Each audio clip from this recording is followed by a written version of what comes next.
Hi hello నమస్తే welcome to Kiran TV. ప్రస్తుతం మనతో పాటు ఉన్నారు బ్రహ్మశ్రీ ఈశ్వర్ గారు, సుకేష్ శర్మ గారు. నమస్కారం గురుగారు. నమస్తే తల్లి. గురుగారు, మనం దేవుడికి రకరకాల పండ్లను నైవేద్యంగా పెడుతూ ఉంటాం. సో వాటి ఫలితం ఏంటి? ఒక్కొక్క పండ్లు పెట్టే ఫలితం ఏంటి గురుగారు? చాలా చక్కని ప్రశ్న అడిగావమ్మా. చాలా మందికి తెలియదు ఈ విషయము. రకరకాల పండ్లు పెడుతుంటాం కదా, అసలు ఎందుకు ఇన్ని పండ్లు పెట్టాలి భగవంతునికి అనేది ఈరోజు నేను చెప్తాను. ముఖ్యంగా భగవంతునికి పెట్టే నైవేద్యాలలో మొట్టమొదటిది శ్రీఫలం. శ్రీఫలం అంటే కొబ్బరికాయ. ఓకే. ఈ కొబ్బరికాయ కోరికలకు ప్రతిరూపం. మానవుని యొక్క కోరికలన్నిటినీ కూడా నెరవేర్చే ఫలితం కాబట్టే దాని పేరు శ్రీఫలం, కొబ్బరికాయ. అందుకే ఎంత పెద్ద గొప్ప భక్తుడైనా కానీ ఎలాంటి కోరికలు కోరుకుంటాడు? భగవంతుడా, నువ్వు నాకు ₹1 ఇస్తే నీకు కొబ్బరికాయ కొడతాను, నైవేద్యం పెడతాను. అంటే ఏ కోరికలు నెరవేర్చాలన్నా కొబ్బరికాయ ప్రధానమైంది. ఇక కొబ్బరికాయతో పాటు పిల్లలు లేనటువంటి వాళ్ళు మామిడి పండ్లను భగవంతునికి నైవేద్యంగా పెట్టొచ్చు. మామూలుగా కూడా మామిడి పండ్లను భగవంతునికి నైవేద్యం పెట్టడం వల్ల పిల్లలుంటే వాళ్ళ భవిష్యత్తు బాగుంటుంది. పిల్లలు లేనటువంటి వాళ్ళు మామిడి పండ్ల నైవేద్యం పెట్టి బయట చిన్న చిన్న పిల్లలకు కానీ, పేదవాళ్ళకు కానీ, ముష్టి వాళ్ళకు కానీ పండ్లను పంచడం వల్ల వాళ్ళకు సంతానం అవుతుంది.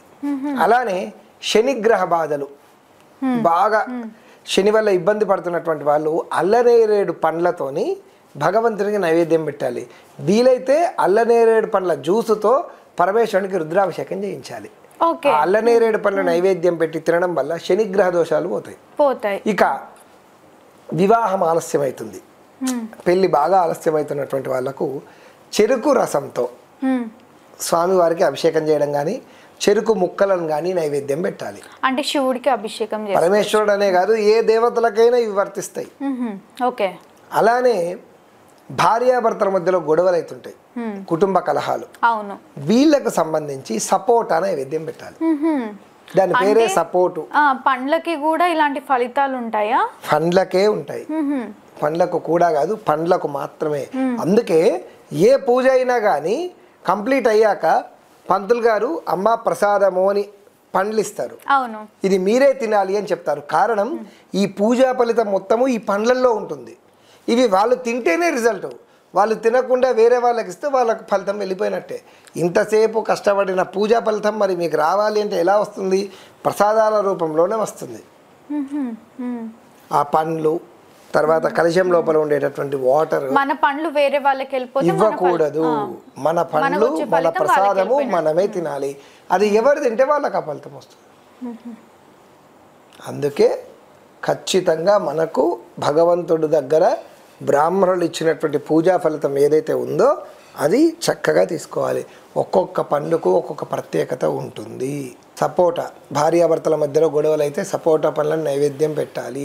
శనిగ్రహ బాధలు అయితే చక్కగా అల్లనేరేడు పండ్లు. అలానే ఆర్థికపరమైనటువంటి ఇబ్బందులుండి పెండింగ్లో ఉండి ఎప్పటికీ అవ్వట్లేదు అంటే కమలా పండ్లు పెట్టాలి. అలానే గవర్నమెంట్కి సంబంధించినటువంటి పండ్లు తొందరగా అవ్వాలి అంటే బత్తాయి పండ్లు పెట్టాలి. ఇలా ఒక్కొక్క పరిష్కారానికి, ఒక్కొక్క సమస్యకు ఒక్కొక్క రకమైన పండ్లను పెట్టాలి. కొంతమంది అప్పులు ఉన్నాయి అని బాధపడుతూ ఉంటారు, వాళ్ళకు కూడా ఉంటుంది. ఆర్థిక సమస్యలన్నీ తొలగిపోవాలి అంటే గుమ్మడికాయ నైవేద్యంగా పెట్టొచ్చు. గుమ్మడికాయ నైవేద్యం పెట్టొచ్చు. అలానే అరటి పండ్లు కూడా చాలా బాగా పనిచేస్తాయి.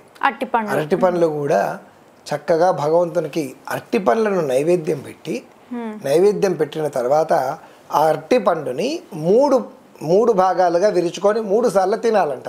తినేటప్పుడు మనకు ఎవరైనా డబ్బులు ఇచ్చేవాళ్ళు కానీ, లేదా మనం ఎవరికైతే డబ్బులు ఇవ్వాలో వాళ్ళ పేర్లు తలుచుకుంటూ తినాలంట. అప్పుడు 3 ఇన్స్టాల్మెంట్స్లో వాళ్ళ అప్పులు క్లియర్ అయిపోతాయి. ఇది ఒక రహస్యం. ఇది అందుకే ఇంటర్వ్యూలలో అన్ని సమస్యలకు చెప్పలేం మనం. వాళ్ళు వ్యక్తిగతంగా కలిస్తేనే వాళ్ళకున్న పరిష్కారాలు, వాళ్ళ సమస్యలకు చెప్తారు.